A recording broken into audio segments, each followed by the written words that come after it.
నమస్తే, welcome to 99 TV time to ask ప్రోగ్రామ్కు స్వాగతం. సీనియర్ జర్నలిస్ట్ సాయికృష్ణ గారితో. సాయికృష్ణ గారు నమస్తే. నమస్తే అండి. సో ముందు నుంచి ఊహించుకున్నట్టే ఇవాళ ఆప్ తన ప్రొటెస్ట్ని కాంగ్రెస్ పార్టీ మీద వ్యక్తం చేసింది. ఏంటంటే ఇంత కష్టపడి మేము కలిసి, అంటే వాళ్ళు ఆమ్ ఆద్మీ పార్టీ కలిసి మొత్తం చీపురుతో ఊడ్చేసి ధర్నా శిబిరాన్ని రెడీ చేస్తే కాంగ్రెస్ పార్టీ వచ్చి హైజాక్ చేసిందని చెప్పేసి వాళ్ళు మాట్లాడుతున్నారు. వాళ్ళ నాయకులు సంజయ్ సింగ్, ఫార్మర్ సీఎం ఆతిషి వీళ్ళు మాట్లాడుతూ వస్తున్నారు. ఇన్నాళ్ళు చేస్తే రాని రెస్పాన్సు రాహుల్ గాంధీ గారు వచ్చి కూర్చోగానే మోదీ గారు చేస్తున్నారు. అంటే దాని అర్థం ఏంటి? బీజేపీకి బీ టీం కాంగ్రెస్ అని వాళ్ళు అంటున్నారు. వాళ్ళు కొత్త భాషను చెప్తున్నారు. అంటే వాళ్ళకి ప్రపంచాలు వచ్చాయా? సార్, యాక్చువల్లీ మీరు ఇప్పుడు ఈ ఇంట్రడక్షన్లో చెప్తున్నప్పుడే నాకు అనిపిస్తుంది. యాక్చువల్లీ బొద్దింకలు, ఇంకోవైపు చీపురు, ఆ చీపురుతో పట్టుకున్న చెయ్యి, ఈ మూడింటికి లింక్ అయ్యిందంతా. సో ఇప్పుడు పాయింట్ ఏంటంటే ఆ బొద్దింకలు చచ్చిపోయాయి. బొద్దింకలు చచ్చిపోతే వాటిని ఊడ్చేస్తాం మనం చీపురుతో. ఆ ఊడ్చేసే చీపురు ఆమ్ ఆద్మీ పార్టీ, ఆ చెయ్యి కాంగ్రెస్ పార్టీ. సో మూడింటికి లింక్ కూడా ఉంది. సరే, జోక్స్ అపార్ట్, ఫస్ట్ ఇప్పుడు ఏం జరుగుతుంది ఢిల్లీలో మనం చూస్తే జంతర్ మంతర్ దగ్గర ఒక నెల రోజులుగా అక్కడ కాక్రోచ్ జనతా పార్టీకి సంబంధించిన ప్రొటెస్టులు జరుగుతున్నాయి, నిరసనలు జరుగుతున్నాయి. ఆ నిరసనలలో సోనం వాంగ్చుక్ వచ్చి ఆమరణ నిరాహార దీక్ష కూర్చున్నాడు. సో ఒకవైపు నిరసనలు జరుగుతుంటే బొద్దింకల ఉద్యమం, అందులోకి వచ్చి సోనం వాంగ్చుక్ నిరసనలో కూర్చోవడం, ఆయన దీక్ష చేయడం, ఆ దీక్ష భగ్నం అవుతున్నది. ఆయన హాస్పిటల్ తీసుకెళ్లిన తర్వాత వీళ్ళు చలో పార్లమెంట్కి పిలుపునిచ్చారు. చలో పార్లమెంట్కి పిలుపునిచ్చిన తర్వాత చలో పార్లమెంట్కి అంగీకరించని పరిస్థితి, బికాస్ పార్లమెంట్ సెషన్స్ జరుగుతున్నాయి కాబట్టి వాళ్ళని బయటకు రాని పరిస్థితిలో ఉన్నప్పుడు అండ్ సిఏపిఎఫ్ బలగాలు అడ్డుకునే ప్రయత్నం చేస్తే వాళ్ళ మీద కూడా దాడులు జరగడంతో వాళ్ళపైన లాఠీ చార్జ్ జరిగింది, బాష్పవాయు గోళాలు ప్రయోగించారు. ఇవన్నీ మనం చూస్తున్నాం, ఆ విజువల్స్ జరుగుతున్నాయి. సడన్గా ఒక్కసారిగా చూస్తే ఇవన్నీ ఒకవైపు నడుస్తూ ఉంటే ఈ బొద్దింకలు, విద్యార్థుల ఉద్యమము, ఈ పేరిట జరుగుతున్నటువంటి ఒక రక్కస్, ఒక కేవోస్ నడుస్తూ ఉంటే సడన్గా పార్లమెంట్ సెషన్స్లో ఒక ఈ ఇష్యూ మీద, నీట్ ఇష్యూ మీద మాట్లాడాలని రాహుల్ గాంధీ పట్టుబట్టారు. ఆ తర్వాత ప్రైమ్ మినిస్టర్ నివాసం ముందుకు వచ్చేసి ప్రత్యక్షమయ్యారు. 100 మంది కనీసం, నాకు తెలిసి ఈవెన్ అందులో చాలా నేపథ్యం మీకు అసలు ఎంత చక్కగా గ్రౌండ్ ప్రిపేర్ చేసుకున్నారు తెలుసా? దానికి కూతవేడి దూరంలో 7 లోక్ కళ్యాణ్ మార్గ్ కూతవేడి దూరంలో ఖర్గే గారి నివాసం, పుట్టినరోజు, అది కూడా పుట్టినరోజు వేడుకలకు వస్తున్నామనే నెపంతో 100 మంది ఖర్గే ఇంటికి వెళ్ళి అక్కడ నుంచి నడుచుకుంటూ ప్రధాన నివాసం దగ్గరకు వచ్చారు. సో ప్రధాన నివాసం దగ్గరకు వచ్చిన తర్వాత సడన్ గా మనకు చూసాం, వీళ్ళందరినీ అరెస్ట్ చేశారు, అదంతా అయిపోయింది. ఇప్పుడు అసలు విషయం ఏంటంటే ఈ పర్టికులర్ బొద్దింకల వెనకాల నేను మొదటి నుంచి చెప్తున్నాను మీకు, మనం అనుకుంటూనే ఉన్నాం కదా plan A, plan B, plan C అని. సో ప్లాన్ ఏ పొలిటికల్గా నరేంద్ర మోదీని గద్దె దించడం కోసం ప్లాన్ ఏ ఏంటంటే Rahul Gandhi natural option, because Congress party నాయకుడిగా రాహుల్ గాంధీని ప్రొజెక్ట్ చేస్తూ రాహుల్ గాంధీనే ఈ మోదీని గద్దె దించగలడు అనేది క్రియేట్ చేయాలనేది డీప్ స్టేట్ ఆలోచన. సో ప్లాన్ ఏ ఎప్పుడు సక్సెస్ అవ్వట్లే, ఎన్ని ఉద్యమాలు చేసినా సక్సెస్ అవ్వట్లే. రాహుల్ గాంధీ చుట్టూతా ఒక ఆరా క్రియేట్ అవ్వట్లే, ఎంత చేసినా కూడా. ఇన్ని 12 సంవత్సరాలు కష్టపడితే ఈ మాత్రం నడుస్తోంది. రాహుల్ గాంధీకి కాదు ఇంకేమైనా ఆప్షన్స్ ఉన్నాయని వెతుకుతున్న టైంలో అరవింద్ కేజ్రీవాల్ కనిపించాడు. ఢిల్లీలో గెలవడము అండ్ రెండోసారి అధికారంలోకి రావడంతో ఆమ్ ఆద్మీ పార్టీ ఈవెన్ పంజాబ్లో అధికారంలోకి వచ్చింది. సో కాంగ్రెస్ని ఆమ్ ఆద్మీ పార్టీ కీల్ చేస్తోంది ఆ టైంలో. ఇప్పుడంటే కొంచెం మళ్ళీ మారింది, సీన్ రివర్స్ అయింది. కానీ గతంలో అరవింద్ కేజ్రీవాల్ ఆమ్ ఆద్మీ పార్టీ రేజ్ నడుస్తున్నప్పుడు, ఆయన ఢిల్లీ గెలిచిన తర్వాత పంజాబ్లో అనూహ్యంగా విజయం సాధించిన తర్వాత నిజానికి ఆయన ఎవరి స్థానాన్ని ఆక్యుపై చేశాడు అరవింద్ కేజ్రీవాల్ అంటే కాంగ్రెస్ స్థానాన్ని, అంతే కదా, లైక్ ఈట్స్ లైక్ అంటారు కదా, కాంగ్రెస్ స్థానాన్ని ఆక్యుపై చేశాడు. సో అరవింద్ కేజ్రీవాల్కి ప్రపంచవ్యాప్తంగా ఉన్నటువంటి ఈ పర్టికులర్ డీప్ స్టేట్ సోర్సెస్ ఏవైతే ఉంటాయో వాటి నుంచి ఫండింగ్ కూడా వచ్చుడు మొదలైంది. ఇదేమైంది, ఢిల్లీలో ఆయన అధికారం కోల్పోవడము, సో పూర్తిగా లిక్కర్ స్కామ్ బయటకు రావడము, దీంతో అరవింద్ కేజ్రీవాల్ ప్రభ కూడా పడిపోయింది. సో అరవింద్ కేజ్రీవాల్ యాక్చువల్లీ గుజరాత్కి షిఫ్ట్ అవుదాం అనుకున్నాడు, గుజరాత్లో కూడా ఆయన ప్రభావం చూపిద్దాం అనుకున్నాడు, ఉత్తరప్రదేశ్ అనుకున్నాడు, హర్యానాలో ఆల్రెడీ పోటీ చేశారు. సో అనేక ప్రాంతాలకు విస్తరించాలని ఆమ్ ఆద్మీ పార్టీ ప్రయత్నం చేస్తుంటే ఆమ్ ఆద్మీ పార్టీ కాంగ్రెస్ని కిల్ చేస్తున్న పరిస్థితి కనబడుతున్నప్పుడు ఆమ్ ఆద్మీ పార్టీ చతికిలబడడంతో మళ్ళీ కాంగ్రెస్ రైజ్ మొదలైంది. సో ఇందులోనే ఈవెన్ తృణమూల్ కాంగ్రెస్ కూడా అదే ప్రయత్నం చేసింది. కానీ తృణమూల్ కాంగ్రెస్ ఇవాళ బెంగాల్లో ఓడిపోవడంతో మళ్ళీ రాహుల్ గాంధీ పంచన చేరాల్సిన పరిస్థితి వచ్చింది. ఈ పర్టికులర్ ఉద్యమం plan A Rahul Gandhi fail అయిపోతూ వస్తున్నాడు, ఆయన రాజకీయంగా కొట్టలేకపోతున్నాడు మోదీని. అండ్ అరవింద్ కేజ్రీవాల్ ఆప్షన్ 2 అనుకున్నారు, ప్లాన్ బి అనుకున్నారు, ఇది కూడా వర్కౌట్ కాలేదు. ప్లాన్ సి, ఇదేంటి అని అంటే అసలు సొసైటీలోనే ఒక కేఓస్ బిల్డ్ చేయాలి, మొత్తం ఉద్యమాలు క్రియేట్ కావాలి. అందులో ఉద్యమాలు క్రియేట్ కావాలంటే డీప్ స్టేట్ ఆపరేషన్స్ ఎట్లుంటాయంటే అండి, ముఖ్యంగా వాళ్ళు ఏం ఫోకస్ చేస్తారంటే ఫస్ట్ కరప్షన్. ఏదైనా ప్రభుత్వం ఉంటే ప్రభుత్వంలో ఖచ్చితంగా అవినీతి జరుగుతుంది, అవినీతిని బేస్ చేసుకుని అవినీతి వ్యతిరేక పోరాటం చేయడం అనేది జరుగుతుంది. మోదీ ప్రభుత్వంలో అవినీతి జరగట్లే, ఇక్కడ దొరకట్లే, ఒక్క అవినీతి కేసు కూడా బయటకు రాలే, దాన్ని కొట్టలేం. రెండోది ఫ్యామిలీ, కుటుంబానికి పరిమితమైంది, కేవలం కుటుంబమే నడుపుతోంది అని చెప్పడం వల్ల జెన్జీ ఉద్యమాలు వస్తాయి. ఫర్ ఎగ్జాంపుల్ మనము శ్రీలంకలో చూస్తే రాజపక్స కుటుంబం పూర్తిగా వాళ్ళ కంట్రోల్లోకి వెళ్ళిపోయిన, దేశం మొత్తం ఆ కుటుంబమే నడుపుతుంది అన్నప్పుడే ప్రజల్లో విపరీతమైన వ్యతిరేకత వచ్చింది. దాన్ని అసరాగా చేసుకుని అక్కడ కొట్టగలిగారు. ఇప్పుడు షేక్ హసీనా అంటే ఒకే మనిషి డిక్టేటరియల్గా వ్యవహరిస్తుంది అన్నప్పుడు దాన్ని కొట్టగలిగారు. ఈవెన్ నేపాల్లో కూడా మీరు చూస్తే మీకు గుర్తుంటే మంత్రులు వాళ్ళ పిల్లలు మంచి పబ్బుల్లో పార్టీలు చేసుకుంటారు, మనం మాత్రం ఉద్యోగాలు లేకుండా ఇబ్బంది పడుతున్నామని జెన్జీ ఉద్యమం బిల్డ్ అయింది. ఇక్కడ కొడుకులు ఎవరు కనిపించట్లేదు. సో ఇది కుదరదు.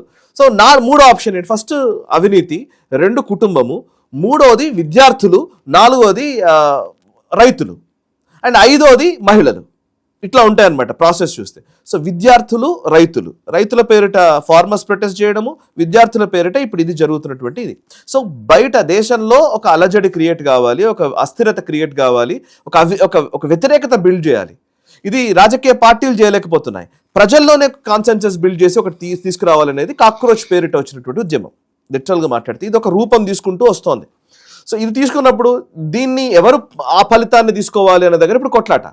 ప్లాన్ ఏ ఫెయిల్ అయినటువంటి రాహుల్ గాంధీయా, ప్లాన్ బి అరవింద్ కేజ్రీవాలా, లేకపోతే ఆమ్ ఆద్మీ పార్టీయా, ఈ క్వశ్చన్ వస్తున్నప్పుడు ఇప్పుడు ఈ కాక్రోచ్ జనతా పార్టీ సుమారు నెల రోజుల నుంచి జరుగుతున్నటువంటి ప్రొటెస్ట్ జరుగుతున్న టైంలో, ఆ పార్లమెంట్ కి వెళ్ళాలనుకున్న టైంలో వాటిని ఆపడంతో దీని మీద చర్చ కాస్త పోయి ఇవాళ ప్రైమ్ మినిస్టర్ నివాసం దగ్గరికి వచ్చినటువంటి రాహుల్ గాంధీ మీదకి పూర్తిగా దృష్టి మరల్చింది. సో కాక్రోచ్ జనతా పార్టీ ఉద్యమాన్ని రాహుల్ గాంధీ హైజాక్ చేస్తున్నాడు అని ఆమ్ ఆద్మీ పార్టీ ఆరోపించడం మొదలుపెట్టింది. ఇప్పుడు ఆమ్ ఆద్మీ పార్టీ నాయకులు ఎవరెవరు అని అంటే కీలకమైన నాయకులు. ఆమ్ ఆద్మీ పార్టీ అరవింద్ కేజ్రీవాల్ జైలు పాలైనప్పుడు అప్పుడు ముఖ్యమంత్రిగా బాధ్యతలు నిర్వర్తించినటువంటి ఆతిషి స్టేట్మెంట్ ఇచ్చింది. ఆతిషి మర్లేనా స్టేట్మెంట్ ఇచ్చింది. ఏమని అంటే అసలు బేసికల్లీ నెల రోజుల నుంచి కాక్రోచ్ జనతా పార్టీ విద్యార్థులు వీళ్ళు ఉద్యమాలు చేస్తూ ఉంటే, ఇంత నిరసన తెలుపుతుంటే ప్రభుత్వం కనీసం రెస్పాండ్ కాలేదు. కానీ రాహుల్ గాంధీ ప్రధాని నివాసం దగ్గరికి రాగానే అరగంటలో బీజేపీ ప్రభుత్వానికి సంబంధించిన నాయకులు వెళ్లారు, వాళ్ళతో మాట్లాడారు, చర్చలు జరుపుతూ ఉన్నారు. అంటే సంథింగ్ ఈస్ దేర్. పగిలిపోయింది ఆ పార్టీ. ఇన్నాళ్ళు మేము చేసింది ఇంత బిల్డ్ చేస్తే అంతే కదా. అరవింద్ కేజ్రీవాల్ వెళ్ళి మరీ కూర్చున్నాడు కదా. అరవింద్ కేజ్రీవాల్ చేలానే కదా అభిజిత్ దిప్కే. అరవింద్ కేజ్రీవాల్ దగ్గర సోషల్ మీడియా మేనేజర్ గా పనిచేసిన వాడే కదా అభిజిత్ దిప్కే. సో అరవింద్ కేజ్రీవాల్ మొన్న ఈవెన్ ఆ ధర్నా జరుగుతుంటే అక్కడికి వెళ్ళి మాట్లాడాడు. సోనం వాంగ్చుక్ ఎడ్యుకేషన్ మినిస్టర్ కావాలన్నాడు. రాహుల్ గాంధీ వెళ్ళలేదు, చూసారా మీరు? నెల రోజుల్లో రాహుల్ గాంధీ ఒక్కసారి కూడా కాక్రోచ్ జనతా పార్టీని ఎండార్స్ కూడా చేయలే. ఆయన విద్యార్థుల గురించి మాట్లాడుతున్నాడు. కావాలంటే ఇటు సైడ్ నీట్ జరుగుతుంటే నీట్ గురించి అక్కడ ఇంకొక సభ పెట్టాడు, సపరేట్ సభలు నిర్వహించాడు, సపరేట్ నిరసనలు నిర్వహించాడు. కానీ ఆయన ఈ పర్టికులర్ జంతర్ మంతర్లో ఉన్నటువంటి ఈ నిరసనకు రాలే రాహుల్ గాంధీ. ఎందుకు రాలేదనంటే రాహుల్ గాంధీ వచ్చాడు అనంటే క్రెడిట్ మొత్తం వీళ్ళకి వెళ్ళిపోతుంది. అపోజిషన్ పార్టీ ఉండదు. ఇంకా అపోజిషన్ పార్టీ లీడర్గా ఉన్నటువంటి రాహుల్ గాంధీ దీంట్లోకి వెళ్ళలేడు కదా. అందుకే కాక్రోచ్ జనతా పార్టీని ఎండార్స్ చేయకుండా విద్యార్థుల ఉద్యమము ఆ ఎమోషన్ ని బేస్ చేసుకుని దాన్ని తన వైపు తిప్పుకునే ప్రయత్నం రాహుల్ గాంధీ ఎక్కడ మాట్లాడలేదు. విద్యార్థులు అంటున్నాడు. అంటే రాహుల్ గాంధీకి తెలుసు. అండ్ రాహుల్ గాంధీ తెలియకపోయినా కాంగ్రెస్ నాయకులు ఉన్నారు. వాళ్ళందరికీ ఏంటంటే మనమేంటి కాంగ్రెస్ ఇన్ని సంవత్సరాల నుంచి రాజకీయం చేస్తున్నారు. Kapil Sibal, Abhishek Manu Singh. Yes, exactly. And ఇందులో సౌరభ్ భరద్వాజ్ అని ఆమ్ ఆద్మీ పార్టీ లీడర్ ఇచ్చిన ట్వీట్ నేను చదువుతున్నాను sir. BJP jugalbandi with Congress ఆయన ట్వీట్ చేశాడు. ఇది Congress decides to take 100 protesters at PM residence and Mr. Rahul Gandhi is allowed by PM to do dharna there. Okay, while Godi media blacked out Gen Z protest of lakhs of cockroaches at Jantar Mantar, Rahul Gandhi's protest of 100% is shown live on Godi media. ఇక్కడ వచ్చినటువంటి బొద్దింకల్ని పట్టించుకోలేదు. Live telecast మొత్తం రాహుల్ గాంధీకి shift అయిపోయింది. అంటే ఆయన చెప్తూ while Modi government snubbed Congress movement, cockroach movement for 1 month and no one went to Jantar Mantar. 2 ministers and 2 secretaries went to meet Rahul Gandhi in just 1 hour of protest. Last sentence chevutanu. Mr. Rahul Gandhi does not want to be does not want to be at Jantar Mantar, he wants people to join his 100 people protest. ఇది Saurabh Bharadwaj tweet. చాలా articulation బాగుంది, అంటే ఆయన presentation కూడా అది నిజమనే నమ్మేట్టే ఉంది, నిజం కూడా ఉంది. సంజయ్ సింగ్ ఆమ్ ఆద్మీ పార్టీకి సంబంధించిన ఇంకో నాయకుడు చెప్పింది ఏంటంటే, to weaken the CJP's dharna, Modiji has seated Rahul Gandhi అనే dharna at his residence. Okay, cockroach Janata party ధర్నాని వీక్ చేయడం కోసం, బలహీనపరచడం కోసం రాహుల్ గాంధీని వీళ్ళు ప్రధాన నివాసం వరకు అలో చేసింది ప్రభుత్వము అని ఆమ్ ఆద్మీ పార్టీ ఆరోపిస్తోంది. అంటే ఇప్పుడు మీరు ఇప్పుడుగా క్వశ్చన్ ఏంటంటే, ఒక ఉద్యమం క్రియేట్ అవుతోంది, ఈ ఉద్యమం నుంచి రాజకీయ లబ్ధి ఎవరు పొందాలి అన్న దగ్గర ఇప్పుడు ఫైట్ మొదలైంది ఆమ్ ఆద్మీ పార్టీకి దీనికి. అఫ్కోర్స్ వీళ్ళిద్దరిని విమర్శిస్తూ మాట్లాడుతున్న వాళ్ళు ఉన్నారు, మీరు అనవసరంగా ఇవన్నీ మాట్లాడకండి, ఉద్యమాన్ని డైల్యూట్ చేయకండి, అది ఇదని మాట్లాడుతున్నారు. కానీ అఫ్కోర్స్ మీరు ఎన్ని మాట్లాడినా మేము ఏం చేసినా రాజకీయాల కోసమే ఈ ఉద్యమం జరుగుతోందని ఇది ప్రూవ్ చేస్తోంది. రాజకీయ ప్రయోజనాల కోసమే ఉద్యమం జరుగుతోంది. ఈ ఉద్యమాన్ని బేస్ చేసుకుని, ఎందుకంటే అరవింద్ కేజ్రీవాల్ హిస్టరీ మనకు తెలుసు. అరవింద్ కేజ్రీవాల్ అన్నా హజారే మూమెంట్ టైంలో అన్నా హజారే ఏం చెప్పారండి, అసలు ఈ అవినీతి వ్యతిరేక ఉద్యమంలో పాల్గొన్నటువంటి ఎవరూ కూడా రాజకీయ పార్టీలు పెట్టరు, రాజకీయ పార్టీల్లో ఏ పార్టీలోనూ జాయిన్ గారు అని స్పష్టంగా చెప్పాడు. అండ్ అరవింద్ కేజ్రీవాల్ మీడియా ముందుకు వచ్చి మాట్లాడారు. నాకు చాలా బాగా గుర్తుంది, రాజ్దీప్ సర్దేశాయ్కి ఇచ్చిన ఇంటర్వ్యూల్లో, కరణ్ థాపర్కి ఇచ్చిన ఇంటర్వ్యూల్లో ఆయన ఆ టైంలో అవినీతి వ్యతిరేక ఉద్యమం జరుగుతున్న టైంలో ఆయన ఇచ్చిన స్టేట్మెంట్ ఇది. అరవింద్ కేజ్రీవాల్, నేను పార్టీ పెట్టను, పార్టీలో జాయిన్ గాను అని చెప్పాడు. కట్ చేస్తే టక్కుమని వచ్చి పార్టీలో జాయిన్ అయ్యాడు. పల్టూ రామయ్య అంటారు కదా మామూలుగా, సడన్ గా వచ్చి జాయిన్ అయ్యి పార్టీ ఆమ్ ఆద్మీ పార్టీ పెట్టాడు. ఆమ్ ఆద్మీ పార్టీ పెట్టిన తర్వాత కూడా ఎన్నో యూటర్న్లు ఉంటాయి. ఆయన అంతకుముందు ఒక వ్యాగనార్ కార్ వేసుకొని పోయిన సందర్భాలు ఉంటాయి. వ్యాగనార్ కార్లోనే తిరుగుతానన్నాడు, వ్యాగనార్ ఎక్కడ పోయిందో తెలియదు. ఓకే, సో అప్పుడేంటి మాట్లాడితే దగ్గేవాడు కొంచెం, అంటే ఏదో నిజంగానే సామాన్యమైన వ్యక్తి అనిపించేవాడు. కానీ ఇప్పుడు ఎట్లా ఉన్నాడో మనకు తెలుసు, శీష్ మహల్లో ఉన్నాడు, అద్దాల మేడ కట్టుకుని ఉన్నాడు. సో ఇవన్నీ యూటర్న్స్ మనకు తెలుసు. అంటే రాజకీయంగా లబ్ధి పొందడం కోసం, ప్రయోజనాన్ని పొందడం కోసం ఈ విద్యార్థి ఉద్యమాన్ని వాడుకుంటున్నారనడానికి ఇది ఒక ఉదాహరణ. రైట్, ఇప్పుడు ఇది ఎలాంటి టర్న్ తీసుకోబోతుందండి? ఎందుకంటే 2 డిమాండ్లు ప్రధానంగా మొదలుపెట్టారు. ఒకటి, పార్లమెంట్లో చర్చ జరగాలి, దానికి ఎలాగో ప్రభుత్వం జరుపుతామని అంటుంది. ధర్మేంద్ర ప్రధాన్ రాజీనామాతో పాటు అమిత్ షా రాజీనామా, అంటే కనిపించాడు వెనకాల ఆయన కూడా రాజీనామా చేయిస్తే ఒక పని అయిపోతుంది కదా. అంటే అంత తేలిగ్గా కనిపిస్తుంది వీళ్ళకి ప్రభుత్వం, లేకపోతే వీళ్ళ వెనకాల ఇన్ని సంఘ విద్రోహ శక్తులు వచ్చి జమ అయినాయి, డీప్ స్టేట్ స్పాన్సర్ చేసిన ఏజెన్సీస్ అన్నీ వచ్చి ఇక్కడ పనిచేస్తున్నాయి అనేది ఎస్టాబ్లిష్ అవుతూ వస్తుంది. మీరు కనుక చూస్తే డిజిటల్ మీడియాలో ఒక్కొక్క ఎవిడెన్స్, ఒకడు వస్తాడు నోటికి వచ్చినట్టు తిడతాడు, ప్రధానమంత్రిని కాల్ చేస్తున్నట్టు, ఇంకోటి వస్తాడు వాళ్ళందరికీ సీట్లు ఎలా వచ్చినాయి, నీటిలో రాసిన వాళ్ళందరికీ మాకు తెలుసు మోడీ గారితో ఏదో పెట్టుకున్నారు అందువల్ల వచ్చినాయి. ఏంటి మాటలు? అంటే ఇలా ఈ మాటల వెనక ధైర్యం వీళ్ళది కాదు, ఖచ్చితంగా వీళ్ళని స్పాన్సర్ చేస్తున్న ఏజెన్సీస్ది. వీళ్ళ ఈ రాకెట్ని బస్ చేయదా గవర్నమెంట్ ఆఫ్ ఇండియా? కరెక్టే, ఇందులో కొంచెం ఇష్యూస్ ఉన్నాయి. ఒకటి, పొలిటికల్ అంటే బేసికలీ డెమోక్రసీలో, మన ప్రజాస్వామ్యంలో మేజర్గా ఏముంటుందండి, రాజకీయ ప్రక్రియ ద్వారానే ఏదైనా సరే సాధ్యపడతాయి, అంతే కదా. రాజకీయ వాతావరణాన్ని బిల్డ్ చేయడానికి ఇవన్నీ పనిచేస్తాయేమో కానీ అల్టిమేట్లీ ఎలక్షన్లు, ఓట్లు, నినాదాలు, విధానాలు అండ్ మేనిఫెస్టోలు, ఎజెండా చెప్పడము, వీటిని బేస్ చేసుకునే డెమోక్రసీ నడిచేది. సో ఇవన్నీ ఉద్యమాలు అనేది ఒక రకంగా చెప్పాలంటే ఒక కాన్సెన్సస్ బిల్డ్ చేయడానికి పనిచేస్తాయి, అంతే, ఒక వాతావరణం బిల్డ్ చేయడానికి పనిచేస్తాయి. ఇలాంటి వాతావరణాలు అనేక సార్లు క్రియేట్ చేసే ప్రయత్నం చేశారు, అనేక సార్లు చతికిలబడ్డారు, అది వేరే విషయం. ఇక్కడ గొడవ ఏంటంటే, ఇప్పుడు జరుగుతున్నది ఏంటంటే, ఇంతకుముందు ఇంతగా ప్రొవొకేషన్ జరిగేది కాదు, ఇప్పుడు ప్రొవోక్ చేస్తున్నారు. నేను కొంతమంది బీజేపీ అనే కాదు, పార్లమెంట్లో ఎంపీలతో కొంతమందితో మాట్లాడాను. బీజేపీ ఎంపీలు కావచ్చు, ఈవెన్ వైసీపీ ఎంపీలు, తెలుగుదేశం ఎంపీలు, ఇట్లాంటి వాళ్ళు కూడా చెప్తూ ఉంటారు. టీఆర్ఎస్ వాళ్ళు, మన తెలుగు రాష్ట్రాల్లో ఉన్నటువంటి ఎంపీలు వీళ్ళు చెప్తూ ఉంటారు. యాక్చువల్లీ నిజంగా మాట్లాడితే ఎలాంటి పరిస్థితి ఉందంటే, పార్లమెంట్లో రాహుల్ గాంధీ లేదంటే అపోజిషన్ పార్టీలకు సంబంధించి, ముఖ్యంగా టీఎంసీకి సంబంధించిన ఎంపీలు కొంతమంది, సమాజ్వాదీ పార్టీల ఎంపీలు కొంతమంది, కాంగ్రెస్ సంబంధించిన కొంతమంది ఎంపీలు, వీళ్ళందరినీ పోగేసుకొని రాహుల్ గాంధీ ఆ పార్లమెంట్ సెషన్స్లో ఏం చేస్తున్నాడంటే, రోజు అంతే, ఇంకా మీరు చూసారు కదా, మెట్ల మీద కూర్చుంటాడు, టీ తెప్పించుకొని తాగుతాడు. ఇంకెవరో నిన్ననే వచ్చింది తెలుసా, నిన్న ఒక విజువల్ వచ్చింది, అసలు ఏంటో అర్థం కాకుండా ఉంది. నిన్న ఒక విజువల్ ఏంటంటే అండి, ఒక మినిస్టర్ ఎవరో ఎంబోఎస్ అనుకుంటారు, మీడియాతో మాట్లాడుతున్నారు. బైట్స్ ఇస్తారు కదా, నార్మల్గా బయట ఇస్తున్నాడు ఆయన. బయట ఇస్తుంటే వెనకాల నుంచి సడన్గా వచ్చి రాహుల్ గాంధీ వచ్చి నిలబడతాడు, మాట్లాడండి అంటాడు. అదో విజువల్ వచ్చింది.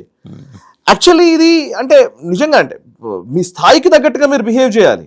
యువర్ ఎల్ఓపి లెటర్ ఆఫ్ మీరు లీడర్ ఆఫ్ అపోజిషన్ అండ్ మీరు నిజంగా చెప్పాలనుకుంటే దానికి తగ్గట్టుగా ఒక విధానం ఉంటుంది. ప్రైమ్ మినిస్టర్ స్థాయి అది. అండ్ ఆయన మెట్ల మీద నిల్చొని ఆయన ప్రొటెస్ట్ చేస్తారు. అక్కడ నుంచి వెళ్ళే ఎంపీలు ఎవరో ఒకరు ఉంటారు కదా, వెళ్తూ ఉంటే ఏదో మాట్లాడతాడు, హెక్కలు చేస్తాడు. ఒక సిక్ ఎంపీ వస్తే ట్రైటర్ అన్నాడు. ధర్మేంద్ర ప్రధాన్ గారు పక్కన వెళ్తుంటే నేను మాడుతుంటే ఫోన్ చూసుకుంటూ వెళ్తున్నాడు. ఆయన వెళ్తున్నాడు. అవును, మాడుతున్నాను. అంటే ఏం చేస్తున్నారు ఇది అంటే కాలేజీలో పిల్లలు వీళ్ళు ఉంటారు, ర్యాగింగ్ చేసే పిల్లలు ఉంటారు చూసారా, పార్లమెంట్ ని ర్యాగింగ్ అడ్డాగా చేశారని నేను చెప్పేది కాదు. కొంతమంది ఎంపీలు డైరెక్ట్ గా నాతో అంటే స్పష్టంగా వాళ్ళు ఆఫ్లైన్ చెప్తున్న మాటలు ఇవి. అంటే వాళ్ళకి ఎట్లా ఉందంటే పరిస్థితి, ఒక 30-40 మంది ఎంపీలు ఉంటారు. వాళ్ళు ఏంటంటే ఏదైనా సరే అంటే వీళ్ళు ఇందులో ఏం చేస్తారు, మళ్ళీ అందులో మహిళలు ఉంటారు పేరిట. ఇదంతా ఒక మోడస్ ఆపరెండి, పదే చెప్తున్నాను, మోడస్ ఆపరెండి. ఇది ఒక పద్ధతిగా ప్రణాళికాబద్ధంగా జరుగుతున్నటువంటి ప్రక్రియ. ఇదేంటంటే ఫస్ట్ ముందట చిన్నపిల్లల్ని ఆడవాళ్ళని పెట్టేవాళ్ళు. కాశ్మీర్లో స్టోన్ పెల్టింగ్ జరిగేటప్పుడు వెనకాల నుంచి స్టోన్ పెల్టింగ్ జరుగుతూ ఉంటది. అటువైపు పోలీసులు లేదా భద్రతా బలగాలు ఉంటాయి. వాళ్ళు దాడి చేద్దామంటే ముందట ఆడవాళ్ళు ఉంటారు. ఎగ్జాక్ట్ గా హమాస్ మోడస్ ఆపరెండి ఇది. సో అదే పార్లమెంట్ తీసుకొచ్చారు ఇవాళ. ఇప్పుడు నరేంద్ర మోదీ వచ్చే సీట్ లో కూర్చోవాలి. ఆయన అసలు సీట్ లో కూర్చోవడానికి వీలు లేకుండా మహిళలందరూ వచ్చేసి ఎంపీలందరూ వచ్చేసి నిలబడితే ఏం చేయాలి అంటే ఏంటి, ఒకవేళ జరగమ్మా అని చెప్పేది అన్నాం అనుకోండి, చూసారా మహిళ మీద దాడి చేశారు, చెయ్యేశారు. మీరు అంటే అది కావాలని ప్రొవోక్ చేయడం మొదలు పెట్టారు. ఎంపీలే ప్రొవోక్ చేస్తున్నారు ఇవాళ. అంటే మా మీద దాడి చేయండి, మమ్మల్ని అరెస్ట్ చేయండి, మమ్మల్ని కొట్టండి, మమ్మల్ని ఏదైనా చేయండి, అలా చేస్తే మేము దాన్ని పెట్టుకొని మేము ప్లకార్డులు పెట్టుకుంటాం, మేము మళ్ళీ చేస్తాం. ఈ అవకాశం మోదీ ఇవ్వట్లే. సో అదే స్టూడెంట్స్ రూపంలోకి వస్తే జరుగుతుంది. అదే స్టూడెంట్స్ రూపంలో కూడా బయటకు వస్తాం, మేము నిరసనలు తెలుపుతాం, మేము కావాలని తిడతాం, దూషిస్తాం. మీరు ప్లకార్డులు ఉన్నాయండి అక్కడ. నేను కాక్రోచ్ పార్టీకి సంబంధించిన ప్లకార్డులు చూస్తే ఎంత దారుణమైన ప్లకార్డ్స్ అంటే అవి మోదీని దూషిస్తూ ఆయనకు లిప్స్టిక్ లేసి కార్టూన్లు పెట్టారు. అంటే మనుషులు అంటే ఎంత వికృతమైనటువంటి కార్టూన్స్ వేస్తున్నారో మనకు తెలుసు అందులో చూస్తూ ఉంటే. దానికి పేరేంటి, ఫ్రీడమ్ ఆఫ్ ఎక్స్ప్రెషన్. నువ్వు అడిగావనుకో ఫ్రీడమ్ ఆఫ్ ఎక్స్ప్రెషన్, మా ఇష్టం. నేను ఇప్పుడు సేమ్ ప్రశ్న ఇప్పుడు మనం వీటిలోనే మొన్ననే Rahul Gandhi last parliament sessions జరుగుతున్న టైంలోనే కదా, బడ్జెట్ సెషన్స్ జరుగుతున్నప్పుడే కదా జనరల్ నరవానే పేరు తీసుకున్నారు కదా. అప్పుడేం మాట్లాడాడు, ఇగో బుక్ వచ్చింది నాకని బుక్ చూపించుకుంటూ అదే చేశాడు. నిజంగా బుక్ ఉందా, దాని గురించి ఎవరు అడగాలి ప్రశ్న? దానిపైన అట్టు ఉంది అంతే. నిజంగా బుక్ వచ్చిందా, బుక్ ప్రింట్ అయిందా? జనరల్ నరవానే ఇచ్చిన స్టేట్మెంట్ మనకు తెలియదా? మీరు ఆర్మీ చీఫ్ గురించి మాట్లాడారు కదా, మీరు ఏమంటారు అంటే మీరు గోధి మీది అంటాడు. అంతే, ఇంకా సింపుల్. నేను వినను, నేను హిట్ అండ్ రన్ అనమాట. హిట్ చేస్తుంటాను వెళ్ళిపోతుంటాను. నేను మళ్ళీ ఎవరికి సమాధానం చెప్పాను. ఇది రాహుల్ గాంధీ వైఖరి. ఇదే వైఖరి కింద కూడా జరుగుతోంది. కింద కూడా అందరూ ఇదే పని. ఇప్పుడు మనం ఇన్ని మాట్లాడతాం కదా, మీరు గోధుమ మీదే అనేస్తాడు వాడు. అరే బాబు నువ్వు చెప్పరా, రీజన్ చెప్పరా, ఏంటి ఇప్పుడు పర్టికులర్ నీట్ విషయంలో నీకేం తెలుసు చెప్పన్నాం అనుకోండి. లేదు నాకు తెలియదు అంటారా, మీరు నేను దేశద్రోహినా, నేను ఇదా, వాడు మళ్ళీ రివర్స్. సో లిటరలీ మనం ఇదేంటంటే ఇది హిట్ అండ్ రన్ యాక్టివిటీ జరుగుతోంది. ఈ హిట్ అండ్ రన్ యాక్టివిటీని హ్యాండిల్ చేయడంలో నరేంద్ర మోదీ అయినా ఇంకో ప్రభుత్వమైనా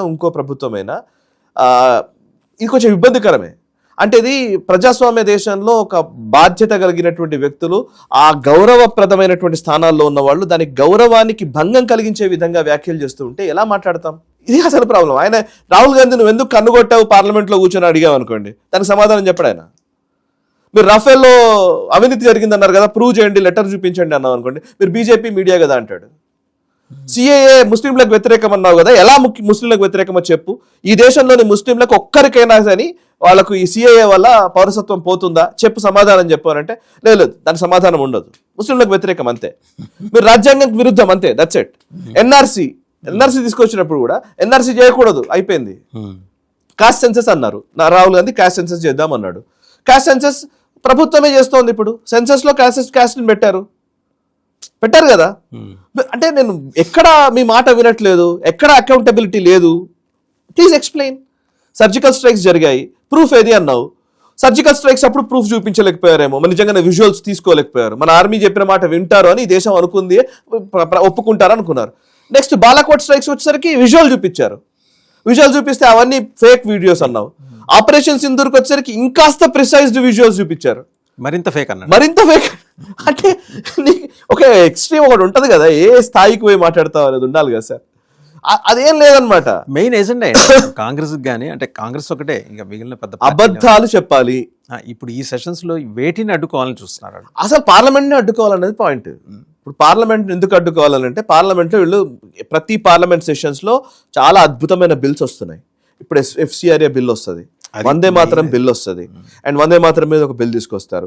అండ్ అన్నిటికంటే ముఖ్యంగా డీలిమిటేషన్ తీసుకొస్తారు, మహిళా రిజర్వేషన్లో డీలిమిటేషన్ తీసుకొస్తారు. ఆ డీలిమిటేషన్ జరగకూడదు. అంటే ఏదైనా సరే ఈ దేశంలో ఒక అస్థిరత కొనసాగుతూ ఉండాలి. ఈ దేశంలో అస్థిరత నడుస్తూనే ఉండాలి అంతే. అమెరికాతో ఫ్రీ ట్రేడ్ అగ్రిమెంట్ గురించి మాట్లాడతారు. ఫ్రీ ట్రేడ్ అగ్రిమెంట్ అయిందా? అక్కడ ఫార్మర్స్ ప్రొటెస్ట్ చేస్తున్నారు. అయిందా? అగ్రిమెంట్ చూపించండి నాకు. ఎనైపడి ఇప్పుడు ఎప్పుడైనా ఎట్లుంటుందంటే సార్, మనం కోర్టుకు వెళ్ళామనుకోండి సార్, పలానా జీవో తీసుకొస్తున్నారట, సో మీరు నాకు తీసుకురాకూడదని స్టే ఇవ్వమంటే ఇస్తారా? కదా, జీవో చూపించు, అది కరెక్టో కాదో చూసి నేను స్టే ఇస్తా అంటది. జీవో ఏమొచ్చింది అసలు? ఇక్కడ అగ్రిమెంట్ ఎక్కడైంది?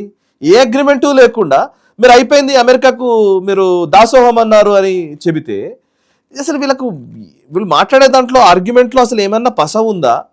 ఇంత ఇమ్మెచ్యూర్ ఆర్గ్యుమెంట్ చేస్తూ మళ్ళీ ఈ ఇమ్మెచ్యూర్ ఆర్గ్యుమెంట్ని చూసి అయిపోయింది చూసారా, మొత్తం దేశం కరెక్టే, నిజంగా ఆయన ఏదో తప్పు చేస్తున్నాడు, ఇదేదో చేస్తున్నాడు అంటే వీళ్ళు ఏం చేస్తారంటే ఫస్ట్ ఒక అనుమానాన్ని క్రియేట్ చేయడం అనేది మొదటి ఎజెండా. డీప్ స్టేట్ చేసే పనుల్లో ఫస్ట్ అనుమానం క్రియేట్ చేస్తారు. ఆ అనుమానం నిజమా అబద్ధమా తెలుసుకునే లోపు ఎన్నికలు జరిగిపోతాయి. మీరు పోయినసారి చూసాం ఎలక్షన్స్, మోదీ 400 పార్ అంటే చూసారా, క్లియర్ మెజారిటీ వస్తే రాజ్యాంగం మార్చేస్తారన్నారు. రాజ్యాంగం మార్చేస్తారు అనే స్టేట్మెంట్ కానీ అవునా రాజ్యాంగం పోతుందా? ముస్లింలకు రిజర్వేషన్స్ ఉండవు అని అమిత్ షా చెప్తే ముస్లింలకు అనేది తీసేసి రిజర్వేషన్లు తీసేస్తామన్నారు అనేసి ఆ ఒక్క బిట్టును కట్ చేసి ప్రచారం చేశారు. అందుకే యూపీలో ఎలక్షన్స్లో ఎఫెక్ట్ పడింది మోదీ, బీజేపీకి వ్యతిరేకంగా. సో నిజంగానే ఇవన్నిటిని బేస్ చేసుకుని and Narendra Modi and the whole system అంతా వర్క్ చేస్తోంది. ఈ దేశంలో ఏం జరగాలో మీరు ఒక్క కన్స్ట్రక్టివ్ ఐడియా వచ్చిందా ఇప్పటి వరకు? ఆర్టిఫిషియల్ ఇంటెలిజెన్స్ గురించి పెద్ద సమ్మిట్ నిర్వహిస్తే ఈ దేశంలో బడా టెక్నాలజీ జైన్స్ వచ్చాయి. ఢిల్లీకి వస్తే, ఢిల్లీకి వచ్చి ఇక్కడ ఏ సమ్మిట్లో పాల్గొంటే షర్ట్ ఇప్పేసేసి యూత్ కాంగ్రెస్ నాయకులు వెళ్ళి అక్కడ నిరసన తెలుపుతారు. అరే భయ్, నువ్వు భారతదేశాన్ని ఏం చేద్దాం అనుకుంటున్నావు? భారతదేశం గురించి ప్రపంచ దేశాల వ్యక్తులు అందరూ, పెద్ద పెద్ద టెక్నాలజీ జైన్స్ అందరూ వచ్చి ఈ ఏఏ సమ్మిట్లో పాల్గొంటే మీరు దాన్ని డిస్టర్బ్ చేయాలనుకుంటారు. సో అందుకే ఇప్పుడు ఇవన్నీ మాట్లాడితే ఏమైందంటే మీరు నేను బీజేపీ మనుషులం అయిపోతాం వాసు గారు. సో 4 బిల్లులు ఉన్నాయి కదండి, ఆ బిల్లుల గురించి కూడా చెప్పండి. అంటే ఎందుకు వాటికి ఉన్న ఏ ప్రాసెస్ దృష్ట్యా వాటిని అడ్డుకోవాలని రాహుల్ గాంధీ కానీ కాంగ్రెస్ పార్టీ కానీ ప్రయత్నిస్తుంది. FCRA వాళ్ళకి ప్రధానమైన అడ్డంకిగా మారబోతుంది అనుకుంటా. ఖచ్చితంగా FCRA ఏంటి, ఫారెన్ కాంట్రిబ్యూషన్స్ రెగ్యులేషన్ యాక్ట్, ఆ అమెండ్మెంట్ బిల్ తీసుకొస్తున్నారు. అది కొంచెం స్ట్రింజెంట్ రూల్స్ ఫామ్ చేస్తున్నారు. ఏంటి, విదేశాల నుంచి వస్తున్నటువంటి నిధులు లెక్కలు సరిగ్గా చెప్పక ఒక పేరు మీద డబ్బులు తెచ్చుకుంటాను, ఇంకో పేరు మీద ఖర్చు పెడతాను, అండ్ మత ప్రచారం కోసం మత మార్పిడి కోసం ఖర్చు చేస్తాను, ప్రలోభాలకు గురి చేస్తాను, వీటిని కట్టడి చేస్తోంది ప్రభుత్వం. విదేశాల నుంచి వచ్చేటువంటి నిధులను బేస్ చేసుకొని ఇక్కడ నువ్వు ఇష్టం వచ్చినట్టు నడిపిస్తానంటే కుదరదు. ఇక్కడ మీడియా సంస్థలకు డబ్బులు ఇస్తాను, నేను ప్రచారం చేసుకుంటాను అంటే కుదరదు. ఇదివరకు అదే చేసుకుంటూ వచ్చారు, దాన్ని ఆపేస్తున్నది మోదీ గవర్నమెంట్. అక్కడ సమస్య మొదలైంది. ఇప్పుడు విదేశీ నిధులు ఆగిపోతాయి కదా. రెండోది, ఇప్పుడు ఈ డీలిమిటేషన్ బిల్ తీసుకొస్తున్నారు. రేపు పొద్దున డీలిమిటేషన్ ఆయన అమిత్ షా చాలా స్పష్టంగా చెప్పారు, 50% ఇంక్రీజ్ చేస్తామన్నారు. వీళ్ళు అడిగిందే సెన్సస్ ప్రకారం కాదు, 50% ఇంక్రీజ్ చేస్తామన్నారు. నష్టపోతాయి దక్షిణాది రాష్ట్రాలు, యాక్చువల్లీ దక్షిణాది రాష్ట్రాలు నష్టపోతాయి. ఇప్పుడు అది జరగబోతోంది. ఓకే, ఇప్పుడు డిఎంకే సపోర్ట్ చేస్తుంది, ఎన్సీపీ సపోర్ట్ చేస్తున్న పరిస్థితి వస్తుంది. సో రేపు పొద్దున ఆ డీలిమిటేషన్ బిల్ వచ్చింది అనుకోండి, వీళ్ళు డీలిమిటేషన్ చేస్తారు. డీలిమిటేషన్ చేసిన తర్వాత రేపు పొద్దున మళ్ళీ ఏమవుతుందో తెలియదు. మహిళా రిజర్వేషన్లు అమలు పరుస్తారు.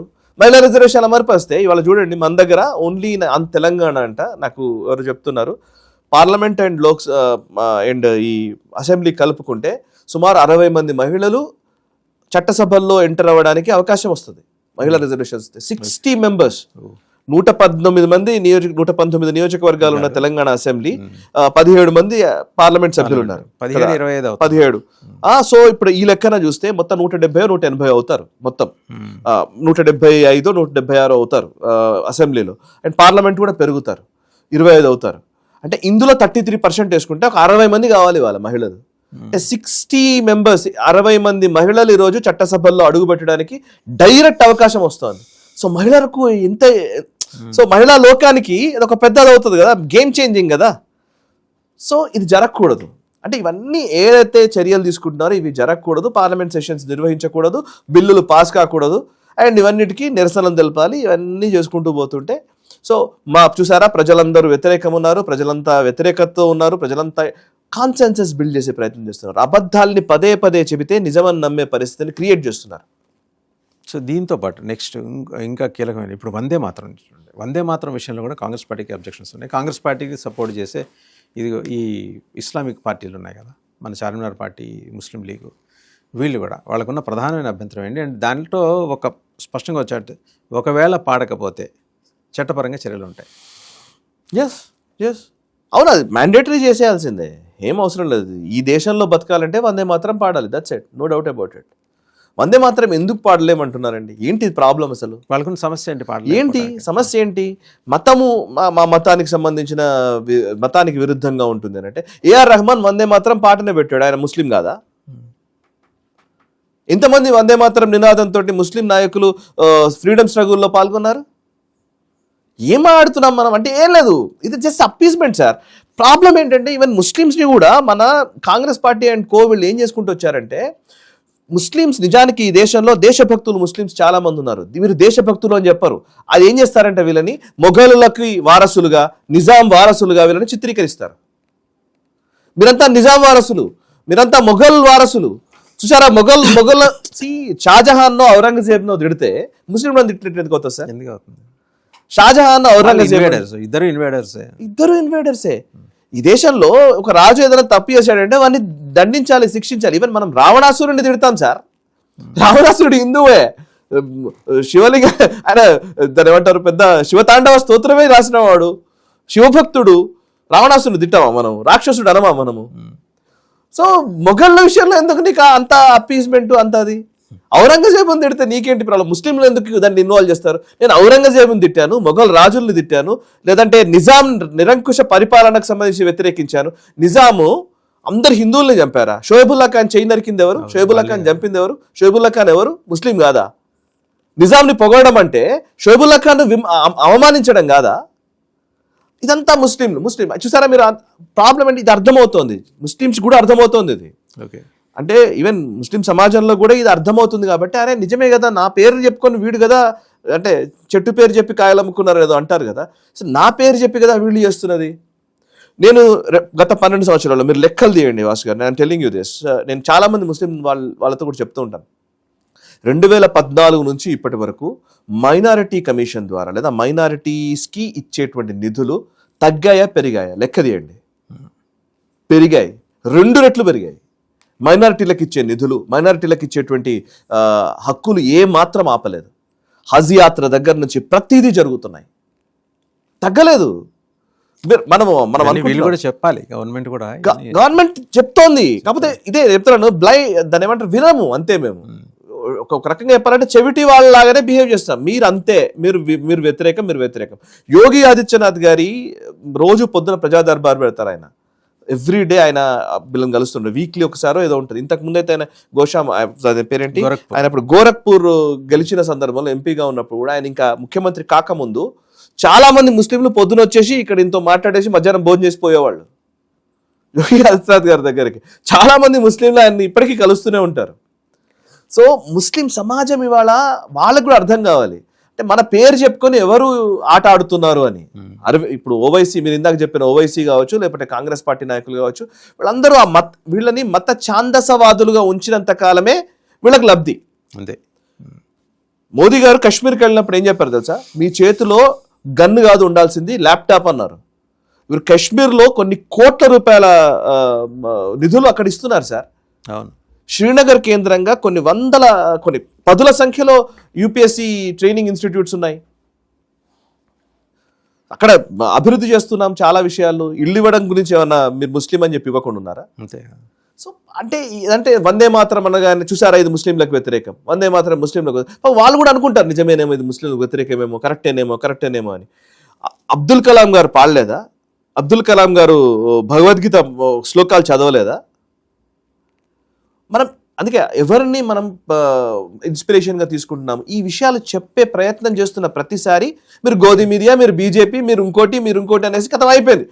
ఇట్లా ఫస్ట్ గోడ కట్టేసామంటే ఇట్లా అసలు రీచే కాదనమాట. ఉంది. నాకు గుర్తుంది వాసు గారు, నేను ఆర్ఎస్ఎస్కి సంబంధించి ముస్లిం మంచ్ స్టార్ట్ చేసినటువంటి వ్యక్తి ఇంద్రేష్ కుమార్జీ అని ఉంటారు. నేను ఆశ్చర్యపోయాను ఒకసారి. ఇంద్రేష్ కుమార్జీ హైదరాబాద్కి వస్తే, ఆయన ఆర్ఎస్ఎస్ కీలకమైన నాయకుడు, ఆయన హైదరాబాద్కి వస్తే ఇక్కడే ఓల్డ్ సిటీలో ఒక సమావేశం నిర్వహించారు. నిర్వహిస్తే ఒక 1000 మంది ఆడిటోరియము, 1000 మందిలో 900 మంది కనీసం ముస్లిం మహిళలు బుర్ఖాలు వేసుకొని కూర్చున్నారు. ఇంద్రేష్ జీని కలవడం కోసం వచ్చారు వాళ్ళంతా. ఏ హంగు ఆర్భాటం లేదు, ప్రచారాలు లేవు, ఏమీ లేవు. ఆయన వచ్చి వాళ్ళతో మాట్లాడుతుంటే ఆయన చూడడం కోసం, ఆయనతో మాట్లాడడం కోసం వచ్చినటువంటి వాళ్ళంతా. ఆయనతో పాటు నేను కార్లో ఇంకో ప్లేస్కి వెళ్ళాను. నేను ఒక ప్లేస్కి వెళ్తే వాళ్ళ ఇంటికి వెళ్ళాం. ఇంటికి వెళ్తే చిన్న పిల్లల దగ్గర నుంచి వాళ్ళతోని ఈయన వాళ్ళు చూస్తున్నాడంట. వాళ్ళు మెడిసిన్కి వచ్చారంట. చాచా చాచా చాచా అనుకుంటూ ఆయనతో మాట్లాడుతున్నారు. ఆర్ఎస్ఎస్ ముస్లిం వ్యతిరేకం అని అంటారేమో, ఆర్ఎస్ఎస్ ముస్లిం మంచికి వెళ్తే తెలుస్తుంది ఆర్ఎస్ఎస్ ఎంత ముస్లింలకు అనుబంధంగా పనిచేస్తోంది అనేది. ఫైనల్లీ లాస్ట్ ఇప్పుడు ఏంటిది ఇక్కడ జరుగుతున్న గొడవ అంతా కూడా ప్రచారాలు చేసే టైంలో అబద్ధాల్ని వెంటనే నమ్మకండి. అందులో నిజాలు తెలుసుకోండి. నీట్ విషయంలో అకౌంటబిలిటీ లేదనేది సమస్య అయితే, క్రోనాలజీ ఆఫ్ ఈవెంట్స్ మీరు గూగుల్ చేసి అసలు గవర్నమెంట్ ఏం చేసింది మీరు తెలుసుకొని మీరు డిసైడ్ అవ్వండి. రైట్, అంతే నేను చెప్పేది. థ్యాంక్ యూ సాయి గారు. Thank you.